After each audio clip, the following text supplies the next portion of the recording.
d'entreprises de transport et de logistique. Alors, docteur Saradogo, est-ce que vous êtes là? Je vous suis. Super. Merci encore. Alors, de votre point de vue du médecin du travail, quels sont les principaux défis en matière de santé mentale auxquels sont confrontés les employés aujourd'hui? OK, merci pour cette question. Alors, avant de répondre à cette question, il est important, je pense, de préciser, de définir ce que c'est que la santé mentale. On entend tous parler de santé mentale. Alors, qu'est-ce que c'est que la santé mentale? C'est un état de bien-être, d'accord, mental qui nous permet d'affronter les sources de stress de la vie, de réaliser notre potentiel, de bien apprendre, de bien travailler et de contribuer à la vie de notre communauté. Donc, quand on dit santé mentale, ce n'est pas seulement l'absence de troubles mentaux, mais c'est un ensemble assez complexe, voilà, assez complexe qui varie d'une personne à une autre et qui prend en compte les souffrances, certaines manifestations sociales et cliniques et elle fait partie intégrante de notre santé. Voilà. Donc, la santé physique, on a également la santé mentale. Voilà. Donc, pour revenir à votre question, les défis, c'est quoi? Voilà. Aujourd'hui, il faut dire que ce soit les employés, les employeurs, on n'est pas suffisamment outillés sur les questions de santé mentale qui restent généralement tabous. Voilà, on évite d'en parler parce que on a peur d'être stigmatisé. Voilà. Donc, il faut, le premier défi déjà, c'est la reconnaissance. Alors, quand est-ce que on reconnaît qu'une personne est dans un besoin d'assistance mentale? Quand est-ce qu'on le reconnaît? Quels sont les signes? Voilà.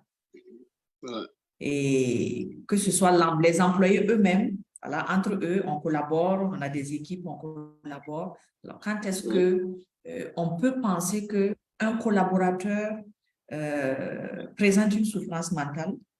Et deuxièmement, alors, quand on reconnaît qu'il y a un problème, à qui il faut s'adresser? Comment on fait? Parce qu'il y a cette gêne, de tabou et tout, on a peur d'être stigmatisé. Alors, vers qui on se retourne? Est-ce qu'on peut se retourner vers sa hiérarchie, vers ses collègues? Voilà, comment on fait? Donc, la reconnaissance et la prise en charge en fait de ce trouble constitue les principaux défis en fait de la question de la santé mentale de l'entreprise. D'accord, super. Merci pour cette note-là. Alors, Madame Adio, quelles initiatives votre entreprise a-t-elle mises en place pour promouvoir la santé et le bien-être des employés? Comment mesurez-vous l'efficacité? D'accord, ok. Alors, pour moi, les questions d'enjeux liés à la santé mentale sont des questions avec lesquelles on ne finit pas. On va dire, on ne finit pas d'agir, on ne finit pas de faire, on ne finit pas d'améliorer ou de poser des actions. Donc, comme diraient les anglophones, c'est ongoing. C'est vraiment un processus continu qui est un peu dans un cercle, un cercle vertueux où on va à chaque fois essayer de faire mieux. Aujourd'hui, effectivement, je suis dans une organisation où ces projets-là sont des projets qu'on a lancés sur divers périmètres. Et aujourd'hui, pour nous, le plus important, en tout cas, je parle de l'organisation dans laquelle je suis aujourd'hui, le plus important, c'est déjà de mettre au cœur du dispositif que nous voulons piloter ou mettre en œuvre les collaborateurs. Et ça, pour nous, c'est très important, au sens où on peut avoir des projets qui sont pensés au niveau du CODIR ou au niveau du top management, qui pour nous semblent être censés et qui pourraient améliorer les conditions de nos collaborateurs, mais qui peuvent aussi ne pas correspondre réellement à leurs attentes. D'accord? Donc, nous, aujourd'hui, la démarche dans laquelle on est, c'est dans une démarche d'abord d'écoute et, ou si vous voulez, de recueil des attentes de nos collaborateurs. Ouais. C'est aujourd'hui, qu'est-ce qui a du sens pour eux? Qu'est-ce qui pourrait venir améliorer leur quotidien ou leurs conditions? Et aussi être dans un échange constructif et transparent, c'est-à-dire que une chose est d'écouter et de comprendre les attentes des collaborateurs, mais une chose est aussi de mettre en face la réalité de l'entreprise, c'est-à-dire jusqu'où est-ce que l'entreprise peut aller dans la mise en œuvre de ce cadre que nous tous, on veut favorable.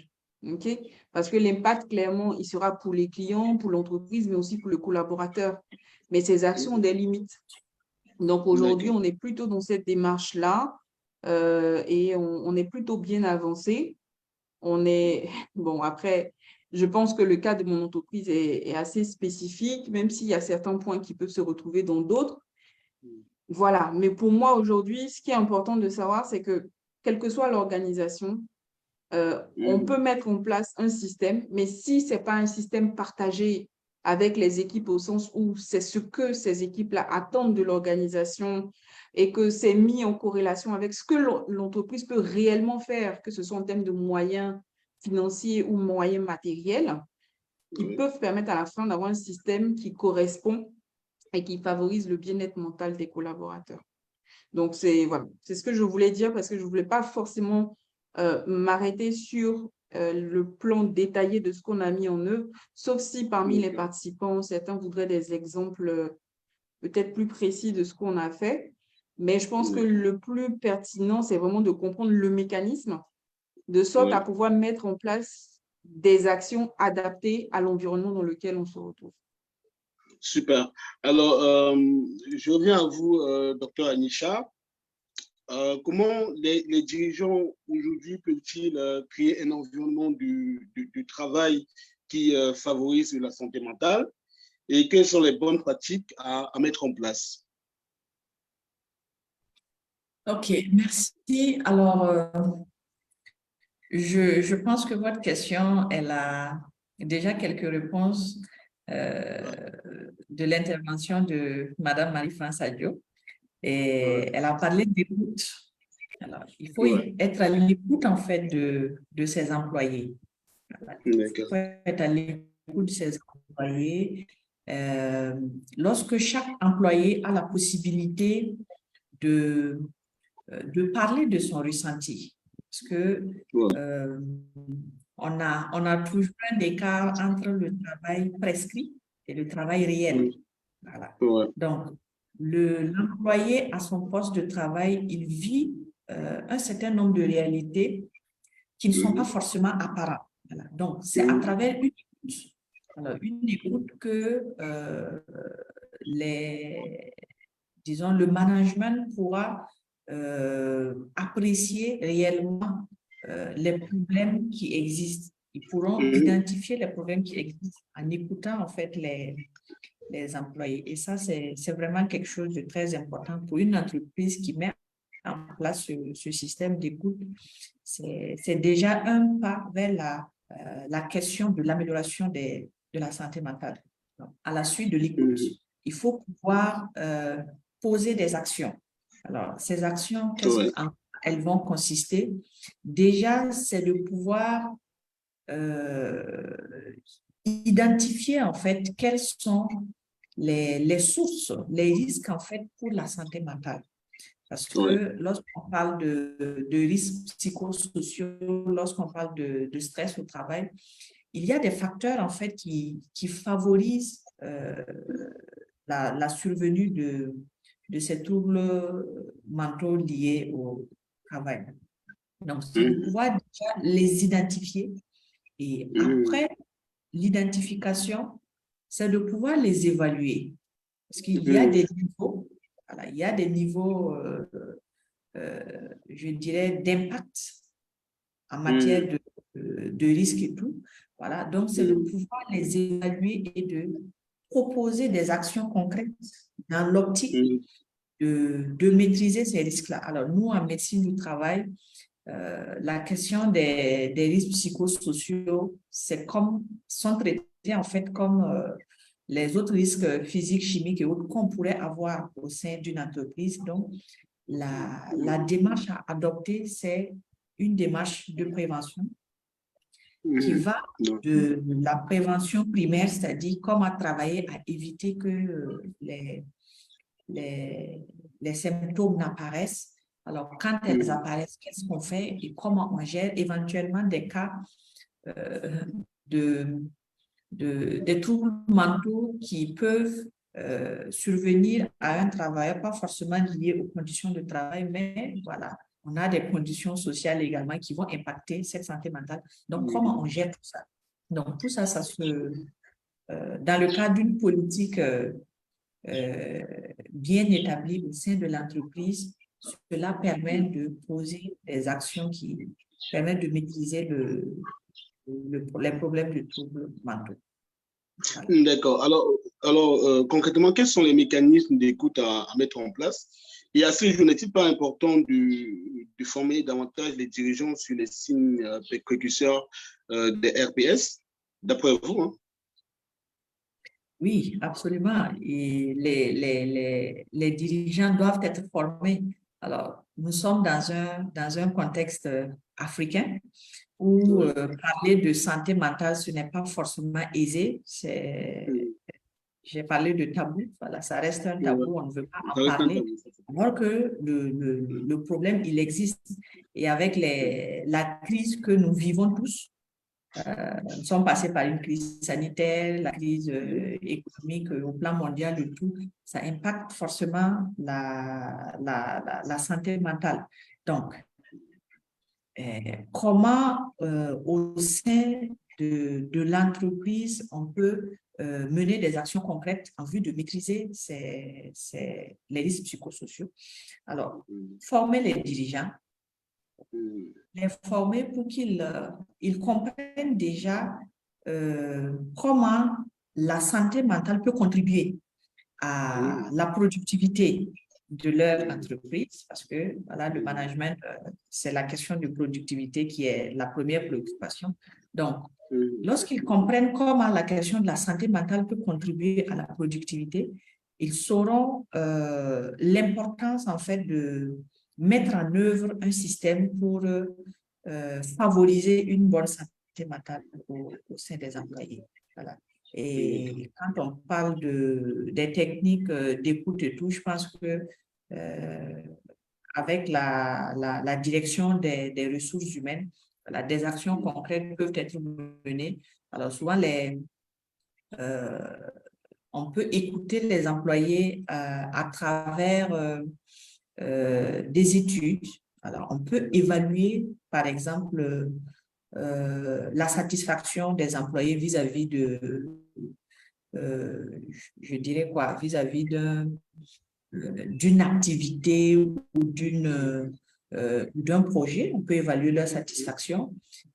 Lorsque, au sein de l'entreprise, vous avez un service de santé au travail où vous avez un médecin du travail, il peut également évaluer, par exemple, le niveau de stress, il peut évaluer le niveau d'anxiété, de dépression et tout. Il y a des outils qui permettent de faire cette évaluation et de donner une idée de l'état de santé mentale des employés par rapport à la question. Donc, voici quelques outils qui peuvent permettre au management d'avoir une idée de la santé mentale des employés. Super, merci. Merci. Marie-France, à votre niveau, comment les dirigeants chez vous sont impliqués dans ce processus de façon très, très factuelle, hein? Comment au quotidien ils participent à mettre en place ces mécanismes-là et comment vous évaluez ça aujourd'hui? Comment ça se répercute sur les résultats de l'entreprise? D'accord. Alors, moi, j'aimerais un peu revenir sur la question qui a été posée au docteur. il y a aussi, pour ajouter un peu à ce qu'elle nous a partagé, il y a un élément qui est clair en entreprise pour moi, c'est qu'il faudrait mettre les collaborateurs en confiance. C'est un préalable. Il faudrait qu'ils soient vraiment dans une organisation où ils se sentent en confiance. S'ils ne sont pas en confiance avec la totalité du management, il faudrait qu'on trouve un système, OK, je ne vais pas forcément parler de lanceur d'alerte, mais c'est l'idée. Un système où les employés peuvent attirer notre attention sur un fait qui est peut-être dissimulé, mais qui a un impact très fort sur une organisation ou un service, une personne, etc. Je pense que c'est quelque chose de très important. Et dans les grandes organisations, moi, personnellement, j'encourage fortement la notion d'assistante sociale. Okay? Avoir une assistante sociale, mais qui aurait une fonction à l'africaine de maman. Okay? Une personne vraiment qui aurait les compétences et les capacités à être très proche des équipes et qui pourrait, de façon très anonyme, nous être ce lanceur d'alerte interne. C'est-à-dire qu'il pourra dire ou remonter au niveau de la direction générale ou de la direction des ressources humaines des événements qui sont qui sont contre nature, qui mettent en risque nos équipes pour des questions mentales ou des questions de conditions de travail et qui vont nous permettre, nous, on va dire, d'avoir la puce un peu à l'oreille et mener des actions beaucoup plus approfondies parce qu'il faut savoir que dans le système de lancement d'alerte, il y a parfois des actions malsaines qui ne sont pas justifiées, il y a un peu de vendetta parfois. Donc, ça nous permet quand même de pouvoir pousser des actions pour aller un peu plus en profondeur et voir dans quelle mesure ces remontées-là sont avérées et mettre en place des actions appropriées de sorte à pouvoir minimiser les risques. Malheureusement, dans nos organisations, en général, on est informé quand la personne arrive au bout du bout, quand elle craque, quand elle est en burn-out, quand elle est en arrêt maladie répété. C'est à ce moment-là, finalement, cette personne se dit, j'ai plus rien à perdre, je vais tout lancer en quelque sorte. Et c'est vraiment dommage. Je pense que vraiment, c'est très important de mettre en place un système où les collaborateurs se sentent à l'aise pour nous remonter des situations critiques qui mettent en danger leur santé mentale. Ça peut être du harcèlement, ça peut être un style de management inapproprié, etc., etc. Donc, moi, je pousse vraiment les assistantes sociales quand on est dans de grosses organisations. C'est très important. Et que cette assistante sociale-là ait vraiment toutes les compétences de quelqu'un de proche, d'impliquer et d'intégrer auprès des collaborateurs pour nous remonter les bonnes choses. Les autres éléments qu'on peut utiliser, ce sont les enquêtes. On a parfois dans certaines entreprises des enquêtes sur le climat social qui sont lancées généralement de façon annuelle. Mais malheureusement, dans beaucoup d'organisations, ces enquêtes ne servent à rien. C'est du fun. On lance l'enquête, on a des indicateurs et après, il n'y a pas de plan d'action. Il faudrait que ces enquêtes-là, on aille jusqu'au bout. C'est de dire aux collaborateurs, OK, vous avez répondu à l'enquête, on vous a entendu, on vous a compris. Voici ce qu'on propose sur la base de ce que vous nous avez remonté.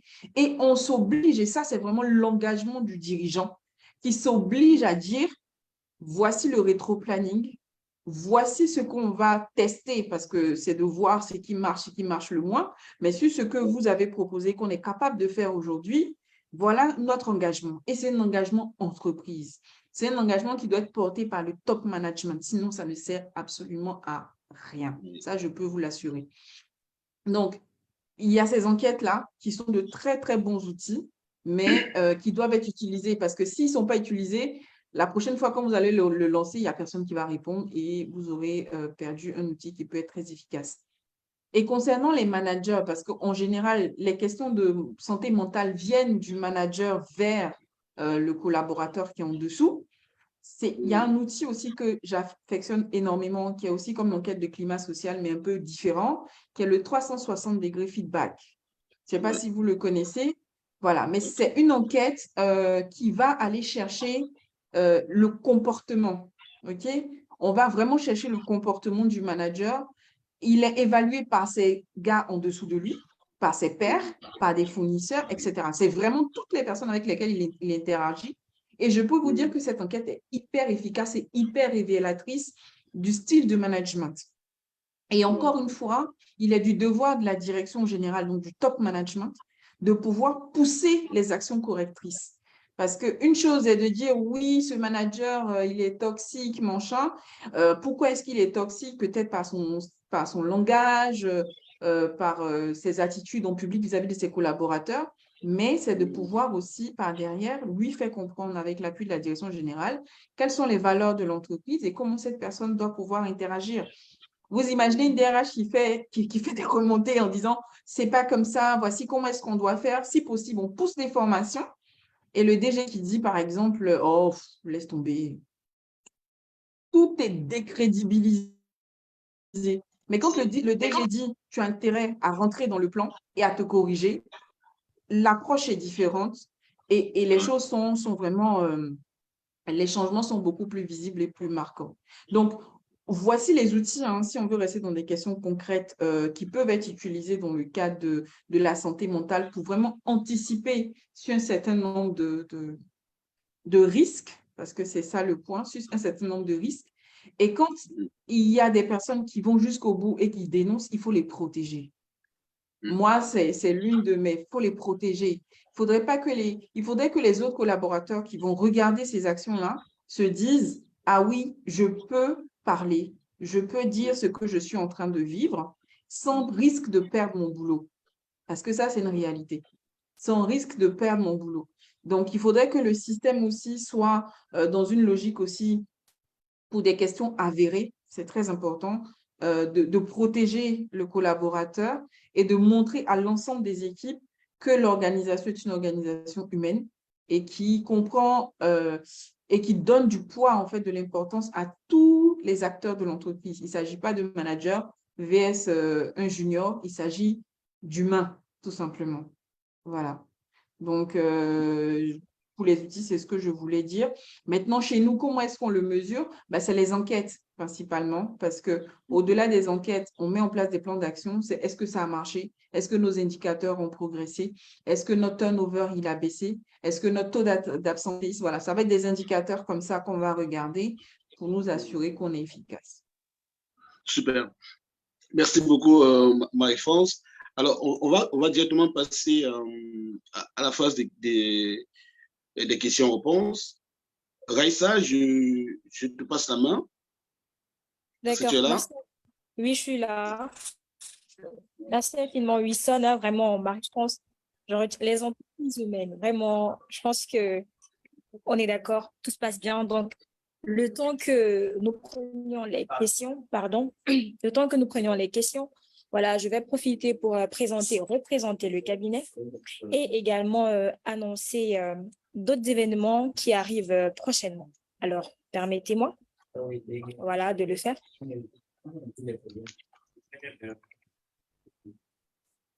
Donc, voilà, comme je disais tout à l'heure, pour ceux qui nous rejoignent maintenant, pour les personnes qui viennent d'arriver, alors le cabinet Régine Pro Consulting est un cabinet spécialisé qualité de vie et conditions de travail, risques psychosociaux, transformation culturelle et managériale, avec des directeurs et des managers, plus de 1000 directeurs et managers formés, plus de 30 team building réalisés pour des entreprises. Et nous sommes présents dans 3 pays, la Côte d'Ivoire, le Sénégal et le Cameroun. Et justement, du 6 au 8 novembre prochain à Dakar, nous organisons un workshop QVCT Acte 2 qui portera sur structurer et optimiser les évolutions et transitions générationnelles, le bien-être au travail, réengager les talents et utiliser sereinement le capital humain. Donc, ce sera pendant 3 jours et ce workshop sera constitué de cas pratiques, d'ateliers, apports théoriques complémentaires, surtout des retours d'expérience pratique, autant des formateurs que des participants eux-mêmes qui, voilà, donneront du leur pour que cette formation, ce workshop soit vraiment une séance de partage. Et à l'occasion de ce sommet virtuel, les participants, ceux qui se sont inscrits et auront participé à ce sommet bénéficieront d'un geste commercial de la part de l'équipe. Et pour demain, déjà, nous commençons déjà à préparer pour demain le prochain panel, le panel 3, qui regroupera Leila Yatassay, Rufina Richer, Et Madame Maud, donc le thème portera sur les principaux enjeux de la communication interne RH sur l'état psychologique des collaborateurs. Ce sera à 14h GMT jusqu'à 15h GMT. Donc, demain, n'hésitez pas à vous reconnecter. Le lien, il est le même. Vous n'aurez juste qu'à cliquer sur le même lien que vous avez reçu aujourd'hui. Donc, Wilson, je vais te repasser la main pour la séance de questions-réponses. Et dans le conversé, nous partagerons le catalogue du cabinet, la présentation, la fiche technique du workshop et le lien vers notre site web pour pouvoir rester en contact avec nous. Voilà. Voilà. Merci Raïssa. Alors, là, on a quelques questions. Je prends la question de Kweta, qui dit, de manière pratique, que faut-il faire pour les employés? Je pense qu'on a eu quelques éléments de réponse, mais les panélistes, vous pouvez encore peut-être appuyer ces réponses-là. De manière pratique, que faut-il faire pour les employés? Dr. Anisha?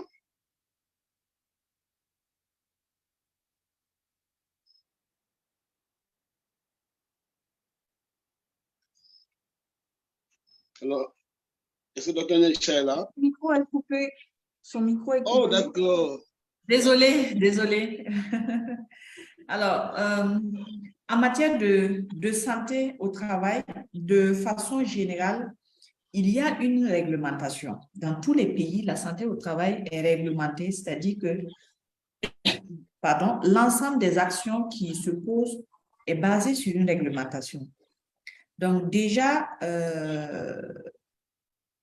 dans chaque pays, la réglementation demande, je pense, pour un certain nombre d'entreprises, de mettre à disposition, de favoriser l'accès à des services de santé au travail au bénéfice des employés.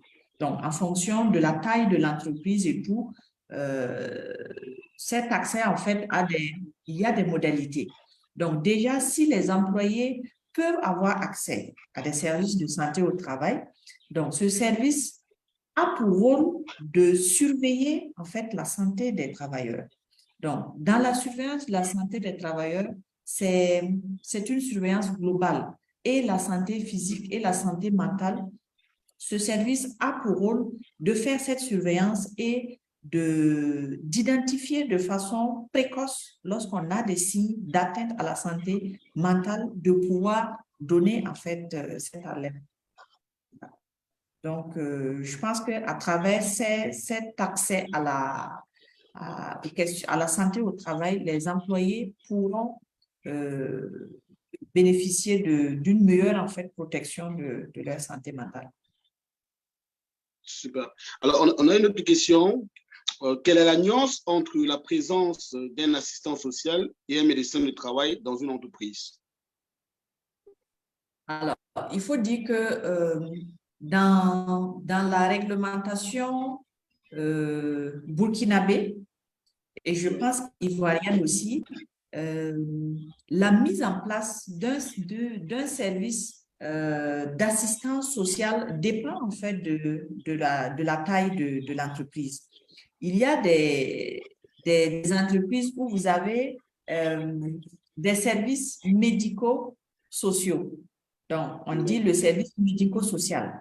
Donc, c'est pour dire que à côté du service de santé au travail, donc, où vous avez le médecin du travail, où vous avez des infirmiers, des intervenants en prévention des risques professionnels, vous avez également l'assistant qui joue un rôle complémentaire en fait à l'équipe de santé au travail. Donc, le rôle de l'assistant, il est vraiment ouvert sur les questions, je dirais, sociales. Voilà. Donc, quand vous consultez, par exemple, un médecin, c'est vrai que souvent, on joue le rôle aussi d'assistant, hein, parce que souvent, l'employé, on sent qu'il a besoin d'écoute. Il vient consulter, pas forcément pour un problème de santé physique, voilà, identifié, mais il a souvent besoin de parler. Voilà. Donc, l'assistance sociale lorsqu'il est là, il peut jouer en fait ce rôle d'écoute-là. Et je pense que Mme Adio l'avait soulevé. Super. Alors, justement, Marie-France, il faut une question pour vous. Oui. Souvent, nous voyons des collaborateurs qui se sont marginalisés parce qu'ils se sont confiés sur les défis des RPS. Que faire? Alors, c'est ce que j'expliquais tout à l'heure. C'est vraiment, en fait, il faudrait que dans les organisations, les ressources humaines ou la direction des ressources humaines arrive à se positionner comme étant une fonction forte. Il faudrait que les ressources humaines arrivent à se positionner comme un réel contrepoids. De sorte à ce que pour certaines questions liées à la personne, au droit simplement, on ne puisse pas bafouer ses droits au sein de l'entreprise. Mais comme je vous disais, tout part de la direction générale. Donc, la direction ressources humaines doit pouvoir se positionner, donc pour avoir le niveau de crédibilité nécessaire et avoir le sponsor, bien entendu, de la direction générale. Mais à côté de cela, c'est ce que je disais, il faut mettre en place un système qui essaie d'anonymiser le plus possible les lanceurs d'alerte ou les personnes qui dénoncent. Il faut les protéger. Et la protection première, c'est l'anonymat.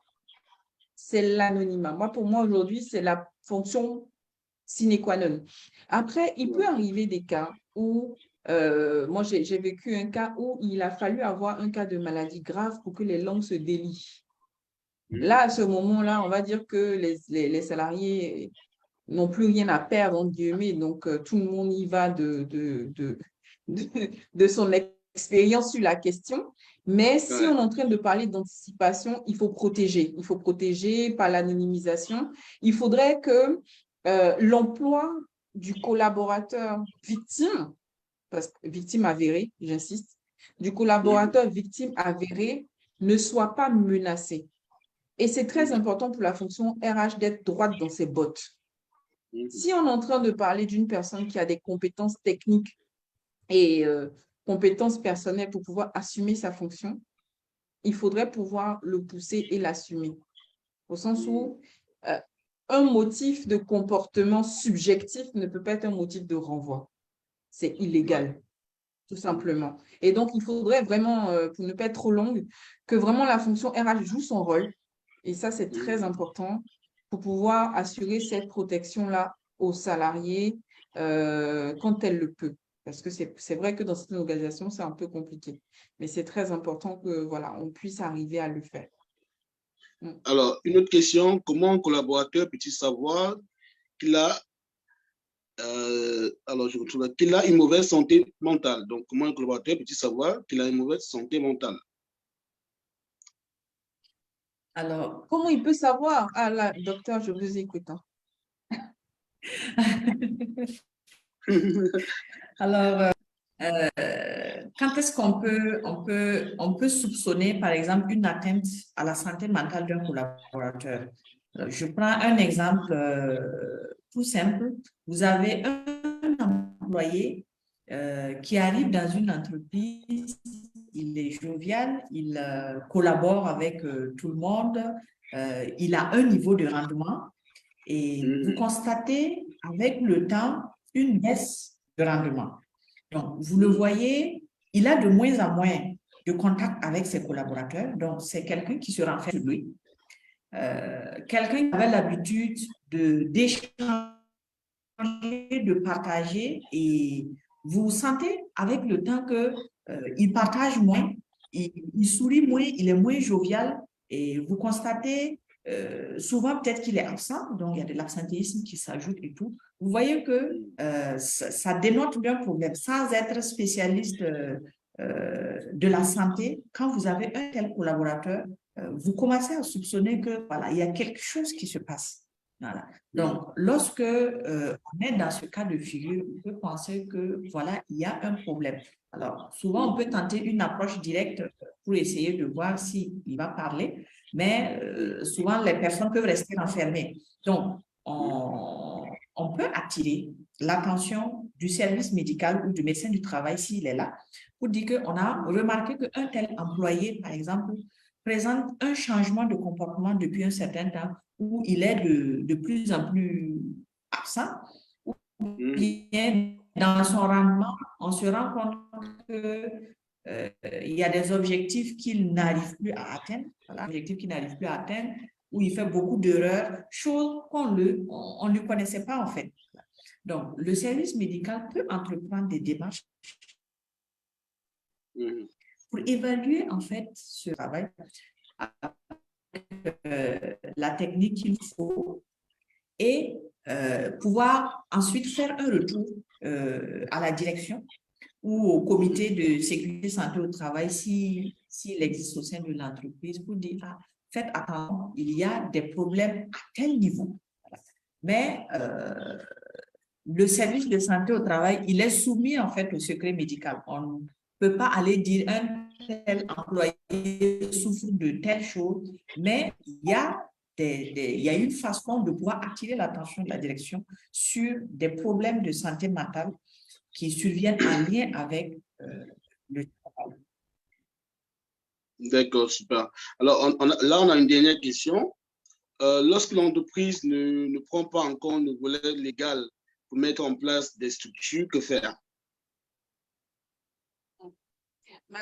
Si tu permets, Mérimée, j'aimerais aussi, je ne sais pas si on m'entend, j'aimerais un peu renchérir sur comment savoir qu'on a un problème mental.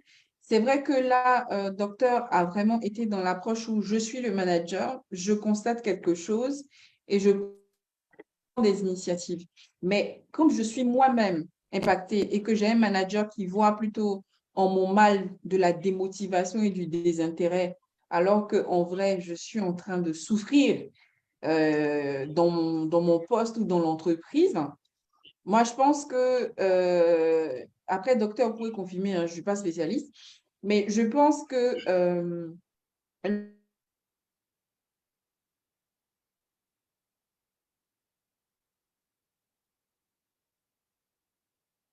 il commence vraiment à, j'en ai un dans mon équipe, il commence vraiment à descendre en termes d'attitude et d'humeur. Je pense que venir au travail commence à devenir de plus en plus pesant pour lui. Et il me le dit. Il est arrivé à un point où il me dit, je ne me sens pas bien. Venir le matin, je ne me sens pas bien parce que c'est quelqu'un, par exemple, qui espérait une promotion, qui n'a pas eu cette promotion et apparemment, c'était la deuxième ou la troisième fois que ça lui arrivait avec différents directeurs. Donc, il était vraiment dans une logique de s'auto-flageller sans vraiment parler de ce qui se passe. Et il a commencé, effectivement, quand le médecin a dit à être dans de l'absentéisme sévère, de la descente en performance. C'est quelqu'un qui est devenu irritable. Il a commencé à avoir des problèmes de tension. Il a commencé à nous faire peur. Je pense que dans sa propre fonction, dans sa propre peau en tant que personne, je pense qu'il faut pouvoir aussi se dire, attention, il y a quelque chose qui ne va pas, stop. Je pense, hein. Je ne suis pas comme ça d'habitude. Peut-être qu'il faut que je prenne des vacances.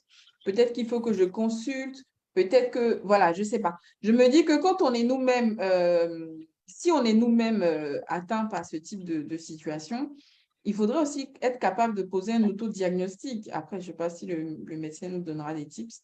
Mais pour moi, c'est ça, quoi. C'est de vraiment regarder qu'est-ce que je suis en train de devenir? Est-ce que je trouve encore un intérêt à ce que je suis en train de faire? Est-ce que je ne suis pas en train de me détruire en continuant dans cette voie, etc., etc. Alors, oui, si je peux rebondir sur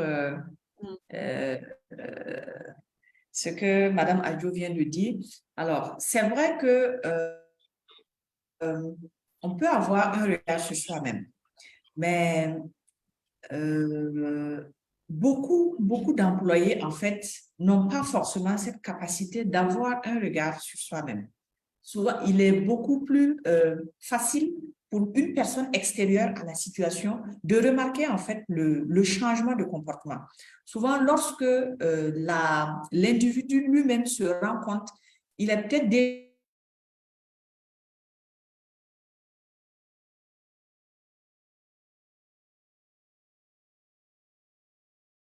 un impact sur sa santé mentale. Quels sont les signes qu'on peut avoir?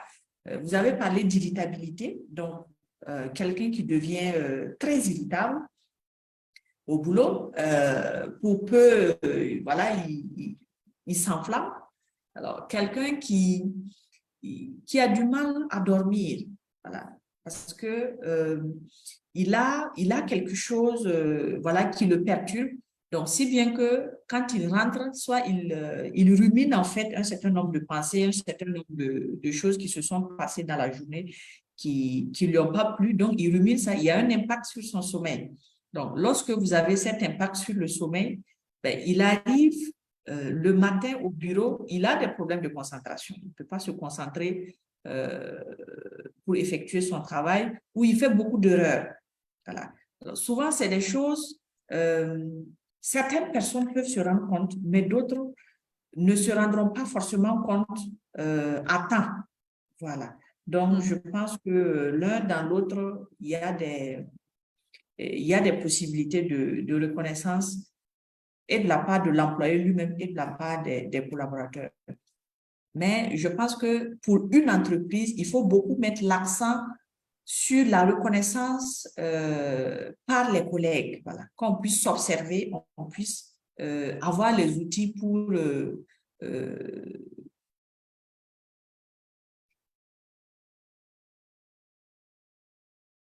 identifier, qu'on puisse l'arrêter.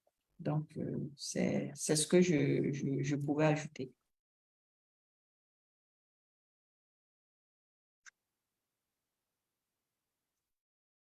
Mélissa, ton micro est activé. Alors, je disais, là, on a également des questions sur Facebook, donc je vais prendre la première. Donc, bonsoir à tous et merci pour ce partage. Je suis chef d'une équipe de 5 femmes. C'est une boutique plus précisément. J'ai des difficultés particulièrement avec une de mes collaboratrices qui estime que je lui parle mal et que je devrais revoir ma façon de lui parler. Je pense que je m'adresse à tout le monde de la même façon, mais elle est la seule à se plaindre. À noter que dans le travail, moi, j'évite même de lui faire des remarques parce que quasiment toute discussion avec elle se termine en dispute. Merci. Donc, voilà une préoccupation de quelqu'un qui nous écoute sur Facebook. Réaction? Merci, Wissem. Avant que Marie-France ou Dr. Anisha ne prennent la parole, je souhaite préciser que nous avons lancé un sondage pour avoir le feedback des participants par rapport à leur attente pour ce webinaire. Voilà, donc ils peuvent répondre. Et Dr. Anisha et Marie-France, vous avez la parole.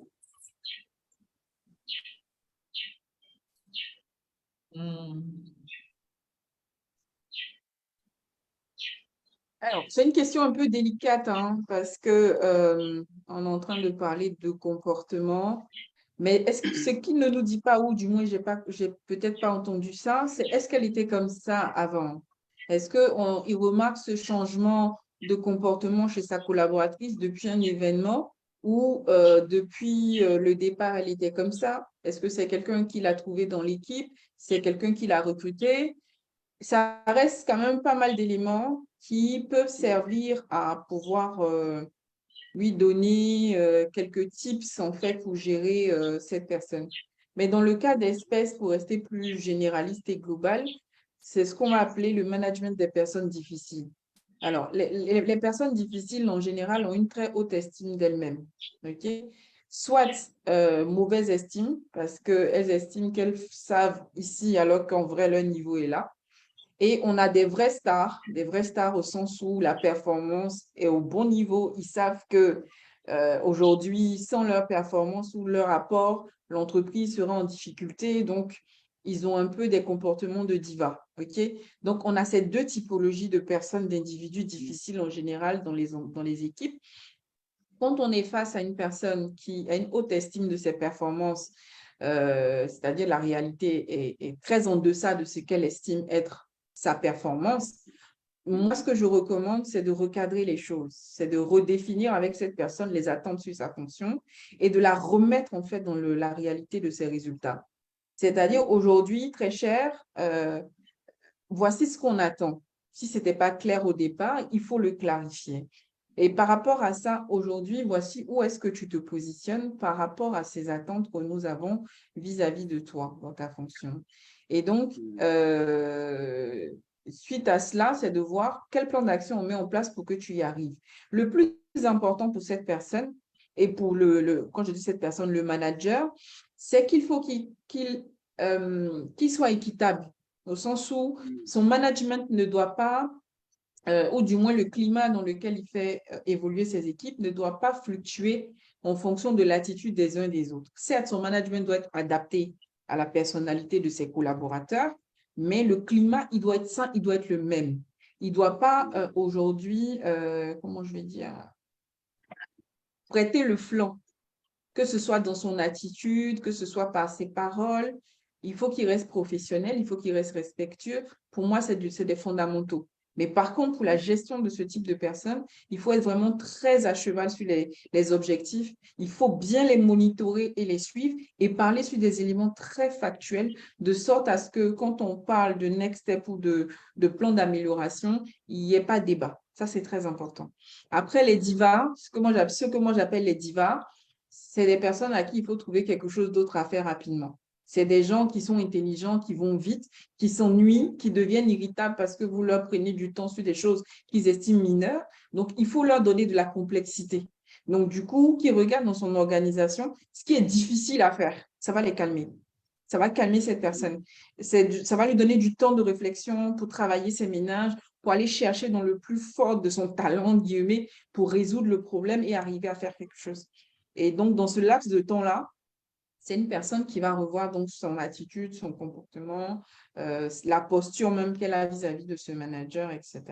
Donc, voilà ce que je peux recommander. Mais attention, c'est tellement limite. Et quand on parle d'un homme vis-à-vis d'une femme, ça peut très vite dévier. Donc, il faut vraiment que cette personne reste très professionnelle, très factuelle et qu'elle évite de s'emporter. C'est très important.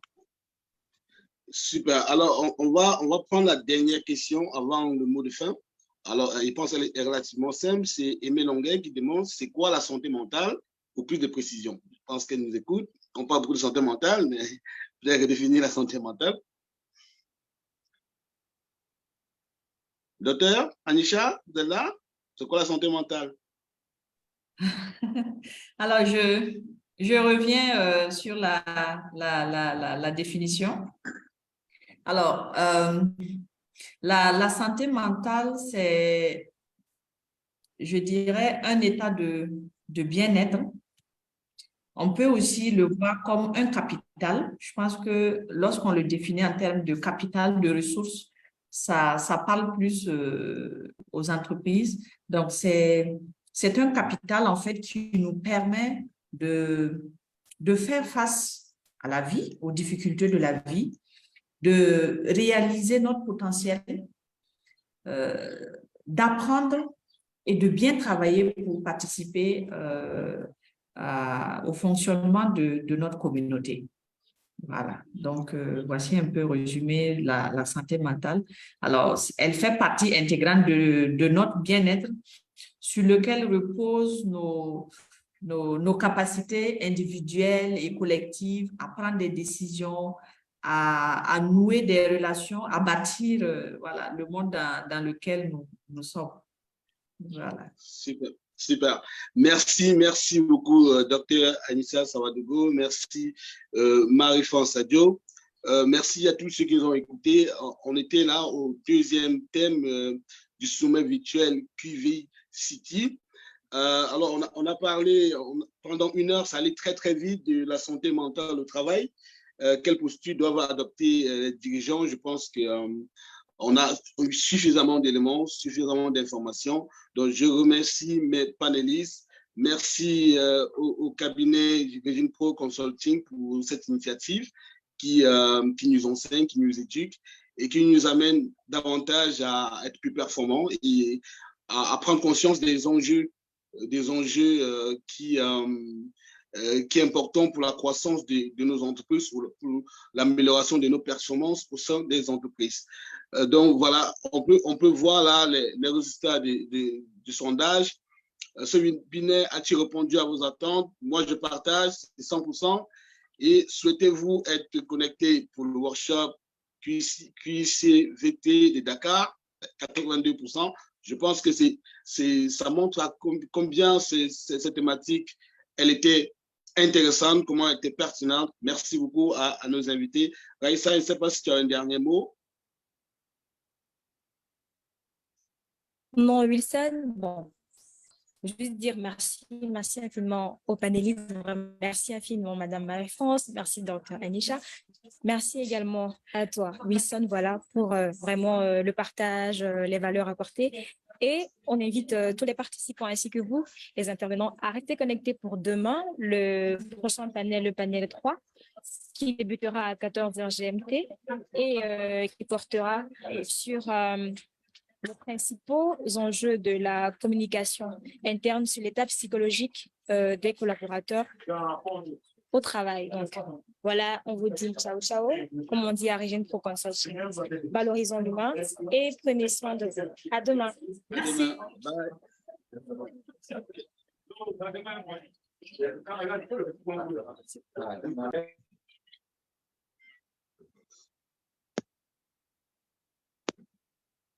Merci beaucoup. Au revoir.